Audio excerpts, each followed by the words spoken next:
حضرت ابو قلابہ ان سے حضرت ایوب سختیانی جو ہیں انہوں نے روایت کیا اسی کتاب کے اندر. ایوب سختیانی کہتے ہیں، یہ بہت بڑے تابعی ہیں، کہتے ہیں قال علی ابو قلابہ یا ایوب احفظ انی اربع. ابو قلابہ نے کہا کہ ایوب مجھ سے 4 چیزیں سیکھ لو. پہلے 5 تن پاک کے لحاظ سے 5 گزری ہیں جو حدیث میں، اب یہ 4 یار کے لحاظ سے 4 بھی سیکھ لو. یہ بھی بڑی کام کی ہیں. پہلی کیا ہے؟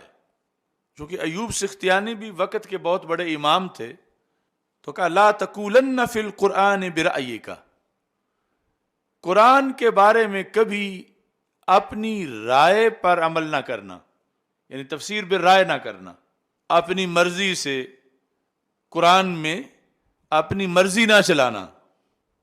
وَإِيَّاكَ وَالْقَدْرَ، اور قدریہ جو فرقہ ہے ان سے بچ کے رہنا.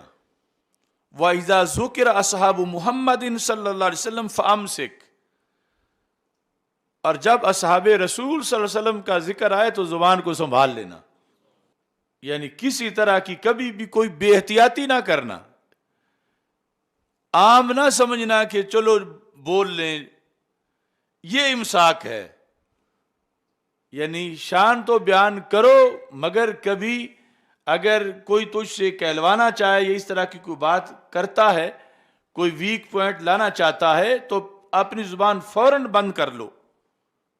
چوتھے نمبر پر وہ ہمارا ابھی خصوصی موضوع کا حصہ ہے، وَلَا تُمَكِّنْ أَصْحَابَ الْأَهْوَاءِ مِنْ سَمْعِكَ، کسی بد عقیدہ کے سامنے اپنے کان کو پیش مت کرنا، کہ کسی بد عقیدہ کو یہ کنٹرول مت دو کہ وہ بولے اور تمہارے کان سنے، ایسا کبھی نہ کرنا.